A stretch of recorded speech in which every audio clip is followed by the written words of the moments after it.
네, 다시 한번 우리 마가복음 핵심 구절 읽도록 하겠습니다. 인자가 온 것은 섬김을 받으려 함이 아니라 도리어 섬기려 하고 자기 목숨을 많은 사람의 대속물로 주려 함이니라. 마가복음 10장 45절 키 패시지입니다. 자, 오늘은요 이제 침례 요한의 죽음에 대해서 알아보게 될 텐데요. 이제 잠깐 이제 동영상을 보게 될 텐데, 첫 번째 동영상은 침례 요한이 목배임 당한 마케루스 요새라고 하는 곳이 있습니다. 사해 근처에 있는 헤롯 대왕이 만든 요새가 되겠습니다. 그곳에서 침례 요한이 목배임 당하거든요. 그 장면과 함께, 그곳과 함께 또 침례 요한이 장사 지내진 사마리아 땅의 일부분을 함께 보도록 하겠습니다. 자, 시작하겠습니다. 네, 잠깐 멈추고요. 이 전방에 보시는 이 산꼭대기 이 부분이 바로 마케루스 요새가 있었던 곳입니다. 예, 이 마케루스 요새는 주전 90년경에 만들어졌고요. 그 요새를 헤롯 대왕이 주전 30여 년경에 이스라엘 왕으로 등극한 후에 이것을 증축합니다. 증축해서 요새화 시켰고요. 전방에 보시는 것은 사해가 되겠고요. 사해 건너편이 이스라엘 땅입니다. 이스라엘 땅이고요. 사해 반대편은 이곳은 마케루스 요새가 있는 곳은 요르단 땅이 되겠습니다. 마케루스에서 직진으로 12시 방향쯤에 예루살렘이 있습니다. 물론 여러분께서 보이시지는 않겠지만 예루살렘이 있고요. 마케루스에서 2시 방향 쪽으로 가면은 사마리아 땅이 있고요. 마케루스에서 이렇게 10시 방향으로 가면 부엘셰바로 가는 길이 있습니다. 예루살렘, 부엘세바, 그리고 사마리아 지역이 되겠습니다. 네, 좀 더 마케루스 지역을 보도록 하겠습니다. 네, 이것은 사해 서편, 즉 예루살렘, 그러니까 이스라엘 쪽이죠. 이스라엘 쪽에서 요르단 쪽을 바라본 전경이 되겠습니다. 요르단이나 이스라엘이나 유대 광야 지역과 아주 비슷한 것을 볼 수가 있어요. 네, 화질이 썩 좋지는 않은데요. 네. 자, 마케루스 요새를 상부에서 찍은 것이 되겠습니다. 헤롯 대왕 당시에 요새터에 남은 흔적이 되겠습니다. 직접 가서 보면 상당히 규모가 큽니다. 자, 두 번째 장면은 사마리아인데요. 사마리아 중에서도 현재는 나블루스라고 부르고요. 성경시대 당시에는 세겜이라고 불렸던 현장입니다. 구약 성경에서 매우 중요한 위치를 차지하고 있는 현장이기도 하고요. 그리고 요한복음 4장에 보면 예수님께서 사마리아 수가성 여인을 만나는 현장도 이곳 세겜 근처가 되겠습니다. 사방에 다 산으로 돼 있어요. 이쪽에 있는 산이 에발산이라고 하는 산이고요. 이쪽에 있는 산이 그리심산이라고 하는 산입니다. 여호수아서 8장에 보면 여호수아가 가나안 땅을 정복할 때에 에발산과 그리심산에 서서 이스라엘 지파들을 반반으로 나눠서 에발산에서는 하나님의 저주의 말씀을 하고 그리심산에서는 하나님의 축복의 말을 전하였던 현장이 되기도 하지요. 성경적으로 매우 중요한 세겜 지역인데요. 현재는 팔레스타인 사람들이 주로 살고 있는 현장이 되겠습니다. 저도 이곳을 한 3번 정도 가본 것 같은데요. 이스라엘 사람들은 들어갈 수 없는 지역입니다. 이 팔레스타인 사람들만 살고 있는 지역이기 때문에요. 그래서 일반적으로 들어가기 아주 쉽지 않은 지역인데 가서 보게 되면 굉장히 땅이 비옥합니다. 땅도 비옥하고 팔레스타인 사람들도 기본적으로 아주 친절해요. 그래서 아주 가서 사람들 만나고 즐거운 시간을 보냈던 기억이 나기도 합니다. 자, 이제 다시 이 마케루스 요새와 관련된 이야기를 좀 더 해보도록 하겠는데요. 왼편에 보시면 지도가 보입니다. 우리 지도를 한번 보도록 하겠습니다. 지도에서 왼편에 보시면 갈릴리부터 시작하죠. 갈릴리부터 아래쪽까지 함께 읽어보겠습니다. 갈릴리, 사마리아, 유대, 네게부, 남방. 구약 성경에서는 남방 혹은 네게부라고 불렸습니다. 유대 광야와보다 더 상황이 안 좋은 더 열악한 환경의 땅이 네게부 광야가 되겠는데요. 다시 한번 보겠습니다. 갈릴리, 사마리아, 유대, 네게부 혹은 남방 이렇게 이스라엘 지역은 4개의 지역으로 나눠지겠고요. 갈릴리에서 오른편을 보시면 갈릴리 바다가 보이실 거예요. 여러분 이제 어느 정도 지도가 익숙해졌으리라고 믿고 싶은데요. 갈릴리 바다가 보이죠? 예, 갈릴리 바다에서 아래쪽으로 쭉 내려오면 이제 사해 혹은 여매가 보이고요. 갈릴리 바다와 사해를 연결시키는 강이 있죠. 그 강을 무슨 강이라고 한다고요? 네, 요단강이라고 부릅니다. 요단강이라고 합니다. 자, 그리고 제가 이 베단이라고 하는 곳을 표시를 해놨습니다. 이 파란색 원으로요. 이 베단이는 어딘가면 침례 요한이 유대인들에게 침례를 주었던 현장입니다. 예수님께서도 침례 요한으로부터 침례를 받게 되죠.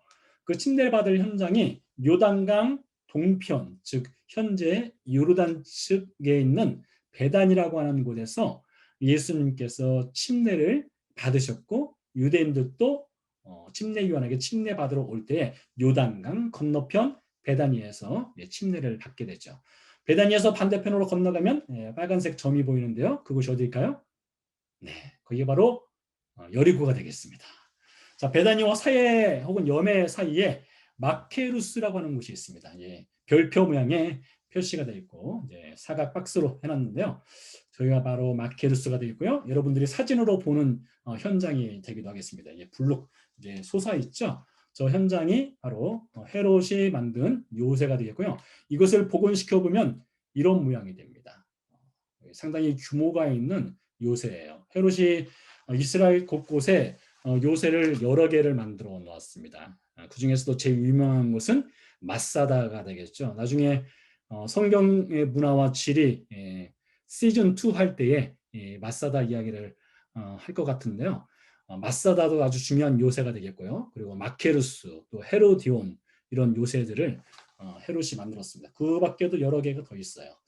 자, 이제 본문으로 들어가서 이제 헤롯 안티파스 이야기를 해보도록 하겠습니다. 자, 우리 위에 있는 성경 구절, 첫 번째 성경 구절을 같이 읽어보도록 하겠습니다. 이에 예수의 이름이 드러난지라 헤롯 왕이 듣고 이르되 이는 침례 요한이 죽은 자 가운데서 살아났도다. 그러므로 이런 능력이 그 속에서 일어나느니라라고 되어 있습니다. 이에 예수의 이름이 드러난지라 했는데요. 여기서 드러난지라를 좀 더 정확하게 번역을 해보면 예수의 이름이 헤롯 왕에게 들려졌다라고 할 수가 있습니다. 예수의 이름이 헤롯 왕에게 들려졌다. 자, 예수님께서 사역하신 곳은 여러분 오른쪽에 지도를 보시면 아시게 될 텐데요. 가버나움 쪽이 되겠습니다. 갈릴리 바다 북쪽에 있는 가버나움에서 예수님이 사역하셨고요. 그리고 동편에 있는 거라사 지역을 예수님이 방문하신 적이 있었다겠죠. 자, 반대편에 있는 디베랴 지역 있죠. 디베랴 지역은 예수님이 가보신 적이 없다라고 했습니다. 여러 이유가 있을 수 있겠다 싶은데요. 아마 이 디베랴 지역에 유대인들은 잘 가려 하지 않았습니다. 왜 그런가면 이 디베랴 지역에 헤롯 안티파스가 도시를 건설하게 되는데 도시를 건설하고 그 도시 이름을 헤롯 안티파스 당시의 로마 황제 티베리우스 황제의 이름을 따서 디베리오, 우리 한글 성경에는 디베리오 혹은 디베리아 이렇게 나왔는데요. 그렇게 이름을 지었습니다. 근데 이 도시를 건축할 때에 기초 공사를 할 때 이 도시 기초 공사를 하다가 유대인들의 공동 묘지가 발견됩니다. 유대인들은 묘지 위에 집을 짓지 않거든요. 묘지라고 하는 것은 부정한 곳이기 때문에 집을 짓지 않지요. 근데 헤롯 안티파스는 거기다 도시를 건설을 해버렸습니다. 그러니까 유대인들은 이 디베리아 하면은 부정한 곳으로 여겨지죠. 그래서 유대인들은 주로 디베리아 지역을 가지 않게 되는데 아마 어쩌면 예수님께서도 디베리아 지역을 가지 않았던 이유 중에 하나는 그곳이 전통적으로 부정한 곳으로 여겨졌기 때문에도 하나의 이유가 될 수 있겠다 싶기도 한데요. 아무튼 헤롯 왕이 예수님에 대한 소식을 들었습니다. 뭐 사실 그렇게 멀진 않습니다. 가버나움에서 디베랴까지 멀진 않지만은 예수님을 직접 만나지 않고 예수님에 대한 소문을 들었죠. 근데 마가복음 6장에 보면 앞에 두 가지 사건이 나타나죠. 첫 번째 사건은 예수님이 나사렛에 방문하시고 나사렛 사람들이 예수님을 배척하는 사건이 있었죠. 두 번째 사건은 예수님께서 12 제자를 파송하면서 말씀하시죠. 너네들 간다고 해서 사람들이 환영하지 않을 것이다. 병 고치고 귀신을 내어쫓고 복음을 전해도 사람들이 너희를 배척할 것이다. 라는 메시지를 예수님이 전하지 않습니까? 그래서 나사렛 방문에서도 예수님이 야세렛 사람들로부터 배척을 당하고 12제자를 파송하면서 너희도 또 동일하게 배척을 당할 것이다 라는 메시지가 있었죠. 그런 다음에 이제 예수님에 대한 소문이 이제 헤롯에게 들려지게 된 것입니다. 드러나자 헤롯이 깜짝 놀랐습니다. 놀라면서 하는 얘기가 침례 요한이 죽은 자 가운데서 살아났도다. 이러므로 이런 능력이 그 속에서 일어나느니라 했습니다. 근데 여기서 말하는 능력이 어떤 능력일까요? 여기서 말하는 능력이요. 침례 요한은 그가 사역할 당시에 그 어떤 기적이나 뭐 병을 고친다든가 귀신을 내어 쫓는다든가 그런 일을 했다는 증언이 한 번도 없습니다. 대신에 침례 요한은 메시지가 아주 강했죠.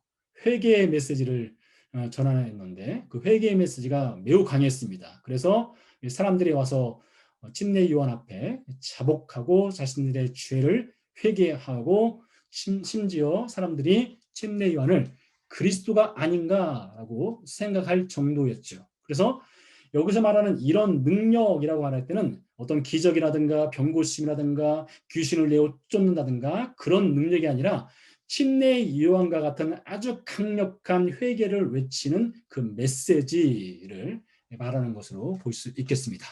자, 그러자 이제 사람들에게 물었을 것입니다. 침례 요한에 대해서 예수님에 대해서요. 헤롯이요. 그래서 사람들이 뭐라고 합니까? 같이 한번 읽어보겠습니다. 어떤 일은 그가 엘리야라 하고 또 어떤 일은 그가 선지자니 옛 선지자 중에 하나와 같다 하되. 여러분 여기서 이 말을 어디서 들어본 것 같지 않으세요? 마태복음 16장에 나오는 메시지죠. 예수님께서 가이사랴 빌립보에 갔을 때 사람들이 인자를 누구라 하느냐 했더니 제자들이 그렇게 말하죠. 엘리야라고 합니다. 선지자라고 합니다.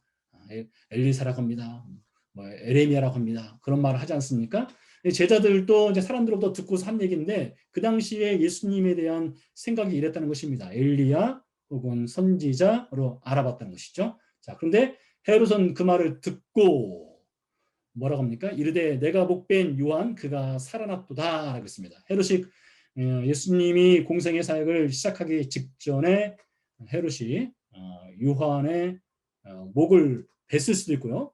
예수님이 공생의 사역하는 중에 헤롯이 요한의 목을 뱄을 수도 있습니다. 정확한 시기는 알 수가 없겠는데요. 그러면서 헤롯이 과거의 일을 회상하게 됩니다. 자, 같이 한번 읽어보겠습니다. 전에 헤롯이 자기가 동생 빌립의 아내 헤로디아에게 장가진고로 이 여자를 위하여 사람을 보내어 요한을 잡아 옥에 가두었더니 막장 드라마가 한 번 있었습니다.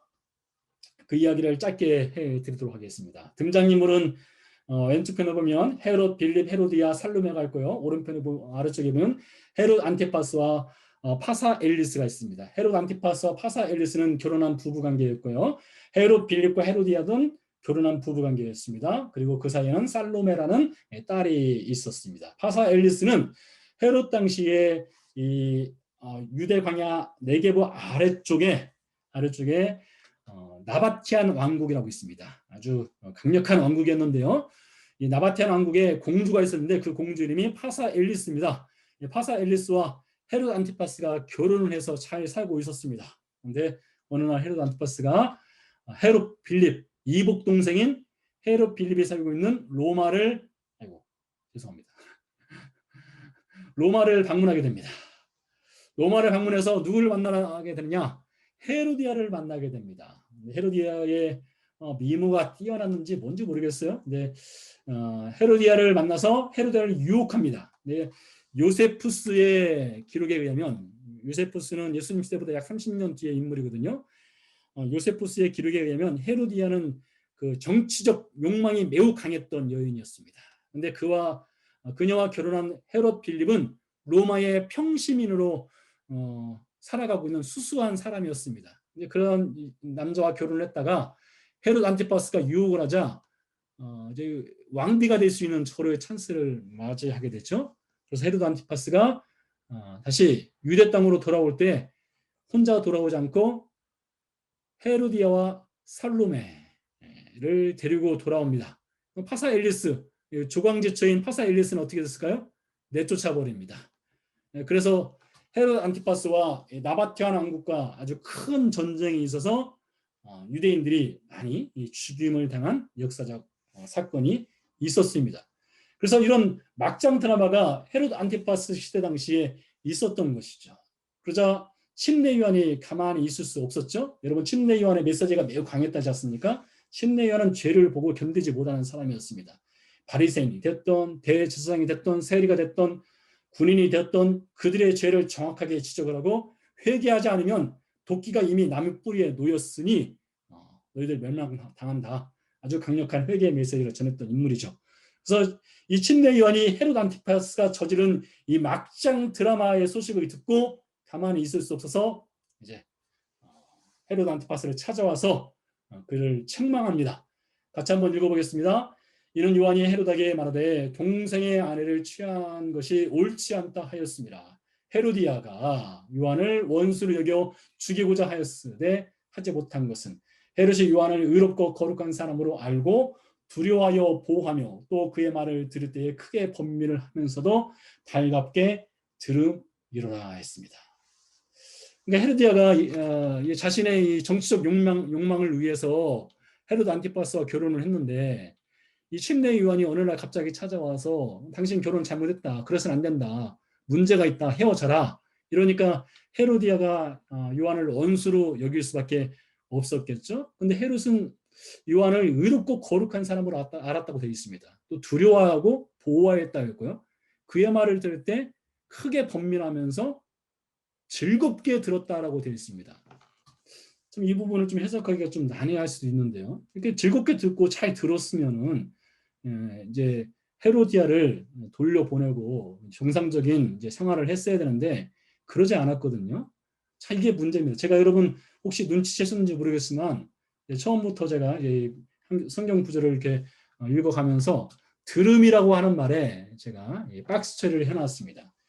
헤롯이 요한에 대해서 들은 것에부터 시작해서 오늘 이 구절에서 보면 그의 말을 들을 때에 달갑게 들음이라라 이런 표현들이 계속해서 반복해서 나오거든요. 헤롯이 듣기는 참 잘 듣는 인물이었습니다. 그의 귀는 열려져 있었습니다. 그런데 이 성경에서 들음이라고 하는 단어는 반드시 순종을 요구할 때에 그 들음이 제대로 된 들음이 되는 것입니다. 근데 헤롯은 이렇게 침례 요한이 책망하는 메시지를 즐겁게 잘 듣기는 들었지만 그것을 그대로 따라서 순종하지 않았던 인물이 헤롯이었죠. 자, 좀 더 나가서요. 헤롯의 좀 가계들을 좀 보도록 하겠습니다. 이 헤롯 집안이 굉장히 복잡합니다. 복잡한 가계도인데요. 먼저 헤롯 더 그레이트, 헤롯 대왕부터 좀 몇 가지만 보도록 하겠습니다. 우리가 신약 성경을 읽다 보면은 헤롯이라고 하는 인물이 여러 명이 등장을 합니다. 그러다 보니 어느 헤롯인지 구분이 잘 안 될 때가 있습니다. 자, 1번을 보시기 바랍니다. 헤롯 더 그레이트. 이제 이 사람은 주전 4년까지 살았는데요. 이 헤롯 대왕은 누구와 관련이 있느냐? 여러분 보시다시피 예수님과 관련이 있습니다. 예수님이 태어났을 때에 베들레헴에 있는 2살 이하의 아이들을 학살했던 인물이 헤롯 대왕이 되겠습니다. 헤롯 대왕에게는 여러 명의 부인들이 있었습니다. 여러분 보세요. 이게 빨간색 박스 처리된 부인들이 있죠. 마리암도 있고 말테스라고 읽을 수 있을 것 같아요. 말테스. 그다음에 마리암 2. 그다음에 클레오파트라도 있습니다. 클레오파트라도 있는데 이집트의 클레오파트라가 아니라 예루살렘의 클레오파트라가 있었습니다. 그리고 왼편에 보시면 other wives에서 몇 명입니까?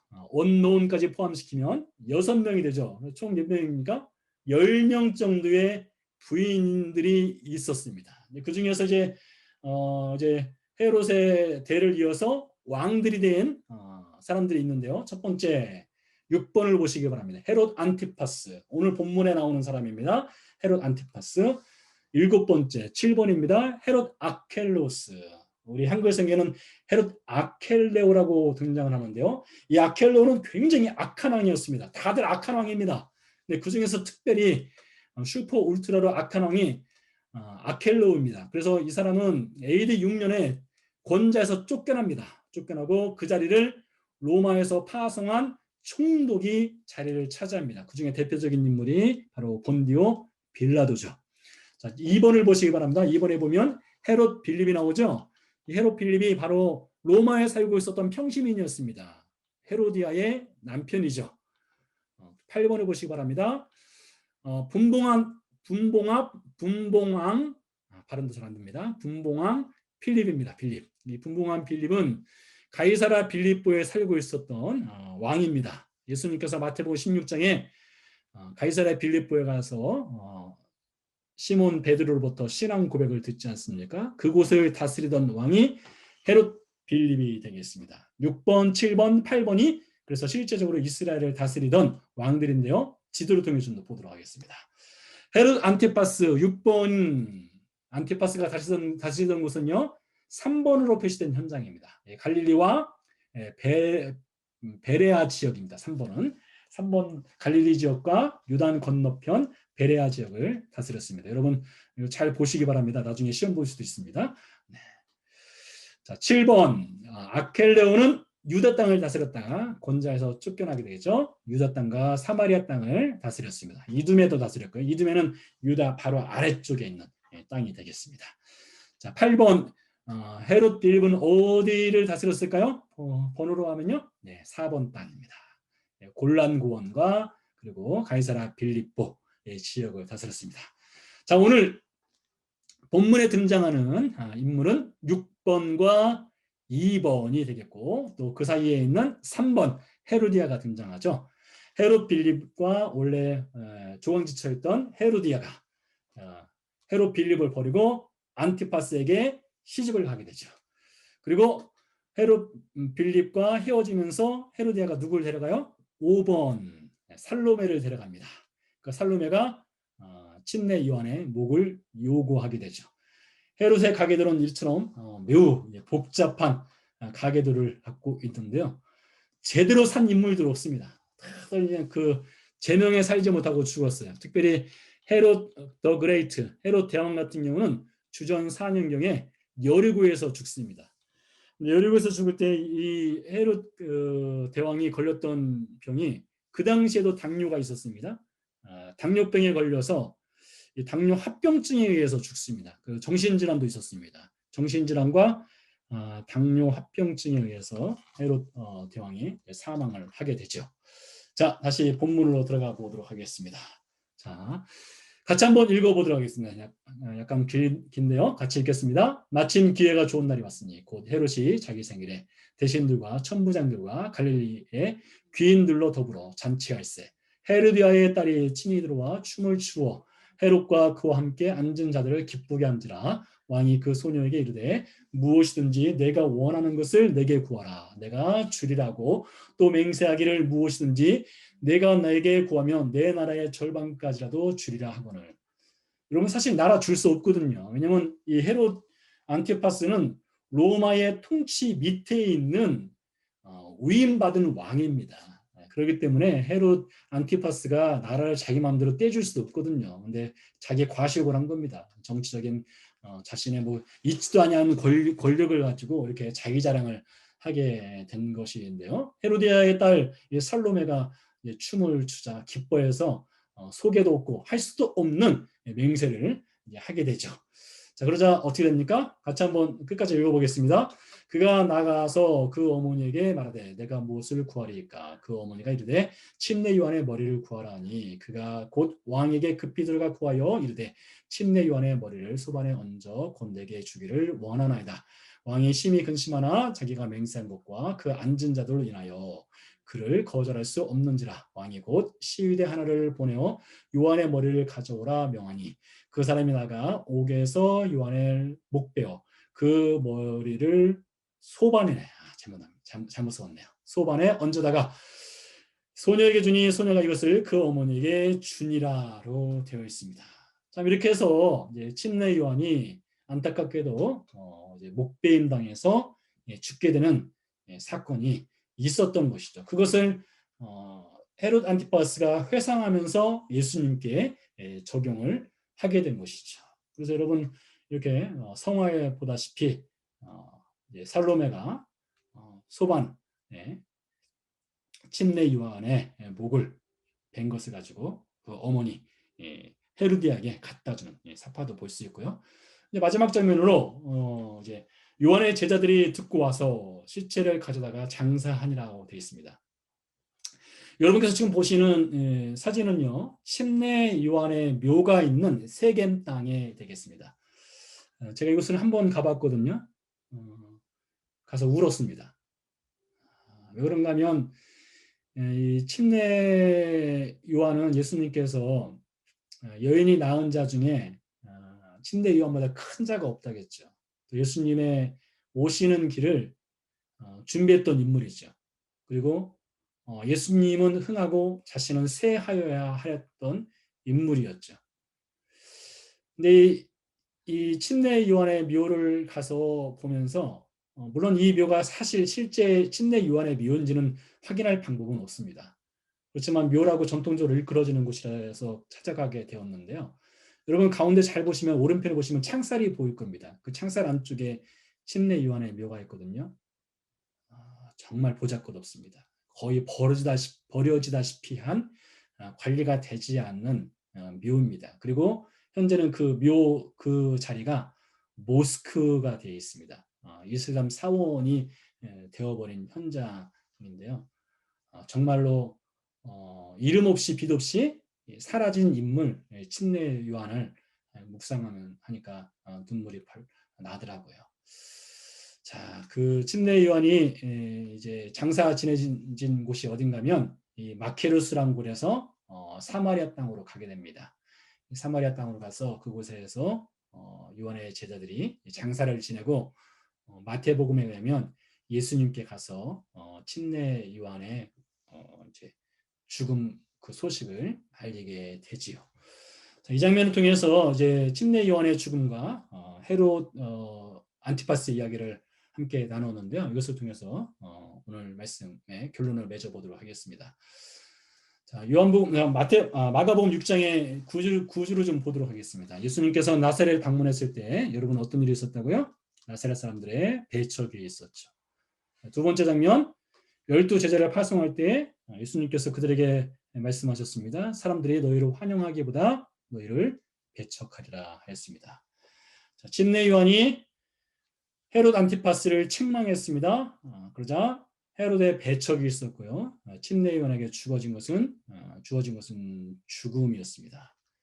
자, 이것이 일종의 복선 역할을 한 것입니다. 복선 역할을 해서 침례 요한의 책망과 침례 요한의 죽음을 통해서 나사렛 사람들의 배척과 사람들의 배척, 헤롯의 배척을 통해서 장차 메시아의 운명을 미리 보기로 보여주는 복선 역할을 하는 장면이 이 침례 요한의 책망과 죽음입니다. 그래서 이것을 통해서 무엇을 볼 수 있느냐? 예수 그리스도의 운명을 볼 수 있습니다. 십자가 죽음을 볼 수 있는 것이죠. 자, 여러분 이어져서 나오는 이야기가 오병이어의 기적 이야기가 바로 이어서 등장합니다. 오병이어 기적을 좀 더 자세하게 다룬 요한복음 6장에 보면 사람들이 예수님을 억지로 붙잡아서 왕으로 삼으려 하죠. 그러다 예수님이 사람들을 멀리 떠나죠. 물론 예수님께서 그들에게 생명의 떡에 대해서 말씀을 전하죠. 사람들이 이해를 하지 못했습니다. 예수님을 사람들이 어떻게 합니까? 사람들이 배척하고 떠나게 되죠. 그래서 이 마가복음 6장의 핵심 줄기는 복음이 전해지지만 복음을 듣지 않고 사람들의 배척하는 이야기가 계속해서 들려집니다. 책망에 가지만 책망을 듣지 않고 그것을 거부하고 배척하는 이야기가 들려지죠. 오병이의 기적은 있었지만 사람들이 예수님을 배척하게 되죠. 우리가 다음 시간에 좀 더 자세하게 살펴보게 될 텐데요. 자, 이것을 통해서 하나의 복선으로 예수님의 십자가 죽음에 대해서 미리 보기로 가르쳐 주시죠. 그래서 예수님께서 오병이어 사건 뒤에 이렇게 말씀하셨습니다. 요한복음 6장 51절 말씀인데요. 같이 한번 읽어보겠습니다. 나는 하늘에서 내려온 살아있는 떡이니 사람이 이 떡을 먹으면 영생하리라. 내가 줄 떡은 곧 세상의 생명을 위한 내 살이니라 했습니다.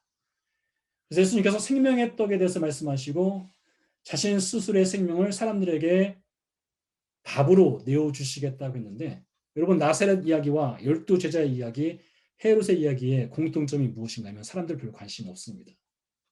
생명에 대해서 관심이 없습니다. 그저 현실 세상에서 어떻게 잘 먹고 잘 사는가, 얼마나 더 많은 권력과 죄의 자유를 누리면서 살아가는가, 그것에 대해서만 관심을 갖고 있었죠. 결국엔 나중에 어떻게 됩니까? 누가복음 23장에서 실제로 헤롯 안티파스가 예수님을 극적으로 만나는 장면이 등장합니다. 이 장면은 바로 금요일 날 예수님께서 십자가에 못 박히시던 금요일 날 오전 9시 바로 직전에 있었던 사건입니다. 십자가를 지기 바로 직전에요. 아마 십자가에서 못 박히기 1시간 바로 직전 그 사이였을 거예요. 같이 한번 읽어보겠습니다.